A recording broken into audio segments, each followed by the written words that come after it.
What's going on, guys? Samuel Productions here.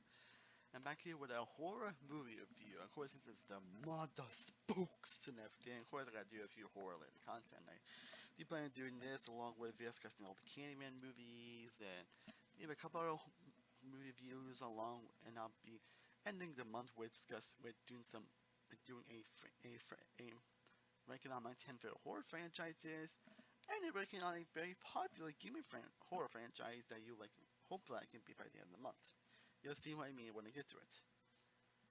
But today I'm here to talk about a review and not discussing, which I don't think I've actually reviewed this movie on this channel. Like, have I reviewed this? Either way, whether I review it or not, I'm still going to review it anyway, and that is A Nightmare on Elm Street 3 Dream Warriors. What is obviously to be the best sequel in the Nightmare on Elm Street franchise? Because let's face it, despite how much people really loved this very cool group, the franchise hasn't exactly been the most consistently good series. It has a very rocky, a very, very rocky history. Well, some are good, it's some... yeah. So why am I viewing this one in particular? Well, this review because it's a dedication review to my lovely friend canofveganspam, who is an amazing horror streamer on Twitch that I've become really great friends with over the last few months. Like, she's probably one of the biggest horror fans that you will ever come across. Along that with just being a great, kind, and lovely human being.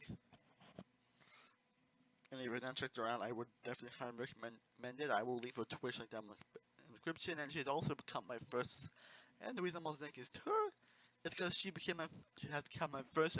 That she was my first ever sub on Fanhouse, which is a new platform that has pretty much been blowing up lately, and a platform that I've been posting a lot of content on recently. So I will also leave that below in the description if you guys want to check that out. I'm posting a lot of different content on there that I have some upon. I haven't posted yet on YouTube. I'm going to post on some part. Not going to post on YouTube. So if you want to know just random lists and rankings and everything, you can definitely check out that. Please, you can sign up for $5 per month on there, or if you want a 1-month free trial, you can use my code OneWorldLove for a free 1-month one-time trial. And you can sign up for one sub or not. Like, it's also not mandatory, obviously, but it's definitely appreciated. And so basically this review is going to be dedicated to her, and I will leave her Twitch down below in the comments down below. I would highly recommend checking her out. She has become an amazing friend in my last few months. Like I only been there since the day she started streaming, and I'm grateful for her friendship and for her undying support. She is just amazing.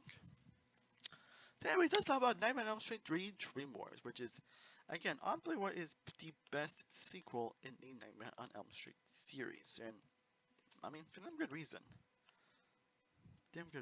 As it follows the story of Kristen, who basically ends up getting sent into a hospital after as dream shared with Freddy, and she ends up meeting a lot of these different people, along one of them being Nancy from the first movie, and she basically had to fight one to stop Freddy. Simple but great premise. Again, this movie is basically said to be the best sequel in Elm Street, because again, the other films haven't exactly have the best track record. Like, the original is obviously a classic. In fact, the original is my favorite horror movie of all time, and in my top 10 films in general, period. Freddy's Revenge is definitely a divisive one, and I've always been mixed on that movie, and I'm honestly still down. The Dream Master, yeah, it's probably one of most people, but it's definitely not a great horror. Dream Child, though, yikes.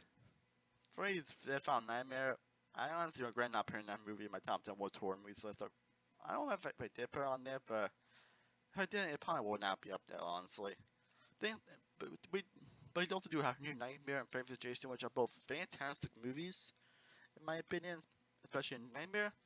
And then get the remake, which, yeah. It's weird that it's been 10 years since we haven't gotten a Nightmare on Elm Street movie, so that's definitely weird. That's definitely odd to think that we haven't gotten an Elm Street movie since that remake. But Dream Warriors, I think for me, it is probably a landslide the best sequel in this series. And it's honestly one of my favorite horror movies, period. Like, I honestly love Dream Warriors, because unlike with most of the movies, it pretty much builds on more on the mythology and everything. It builds a lot more on the characters and the dream aspect, and most importantly, It makes Freddy Krueger feel like an actual threat. It makes him feel like a menacing presence throughout the on the screen. I'm probably outside people that really think that comedic Freddy is exactly the Freddy I like. Honestly, he definitely was fine in Dream Master, but Dream Child and especially the Problem Nightmare, he's pretty much a cartoon, and I never got into that. I never bought what they decided to go with a huge comedic like there are also comedic elements with him in this movie and the previous couple movies, but at least they know when to balance it. They know when to balance the comedic aspect and the menacing aspect. And also, I think that this honestly is probably the best aspect of him. The best balance. I think this movie does the best balance between the balancing of his comedic and his menacing aspect. Because the comedic stuff that he does in the movie is pretty hilarious, but when it could be like should try to be scary and straight up threat, they do amazing work here. The fact that you also got cast of great characters that you actually do care about as well. Like I mentioned, got Kristen Parker played by Patricia Arquette, who is honestly definitely one of the best final girls and probably one of the best final girls in horror in my opinion. Patricia does an amazing job, especially with that scene which like tries to write like 1, 2, like the emotion she brings throughout her performance is incredible, and the tension that she feels is incredible. And of course, we got Nancy Thompson, who is definitely one of my favorite final girls, also as well, and it's amazing to see her here, and she gives her best performance here. Truly fantastic, and I like the relationship with Kristen throughout the movie, and other characters like Gordon, Roland, Joey, Max, Philly. All the characters here all get something to do. All the characters are interesting, investing, and you actually do care about their journeys and everything. You actually do want to see them survive. So when some get killed, you're like, oh, damn it. And I think this film also has some of the best kills in the entire franchise, and probably in horror in general. And of course, the best ones being the iconic one from only a TV that is just pretty inventive. And there's one that involves him like hanging someone up and someone up using lines in the veins. Like there are some pretty inventive kills. Inventive kills here. And this is one thing I just make me see for yourself because the kills here are just fantastic all around. As well, the movie is definitely very terrifying and scary. The action here is fantastic. It can be pretty tense for a lot of scenes. You actually do care about the characters. You want to see them actually be Freddy here. And Robert Englund is just iconic as a character as he always is. Like, it's with if the one thing that has been consistently good throughout this series, it's definitely Robert Englund as a character. Like he pretty much is Freddy Krueger. He embodies the character, and even when he got too comedic for his own good, or when he went to me so comedic in the previous movies, his performance has always been the best aspect. As mentioned, the music as well, kick franken ass. That probably some of the soundtrack songs that are played here are just amazing. And also, the score is just phenomenal as well.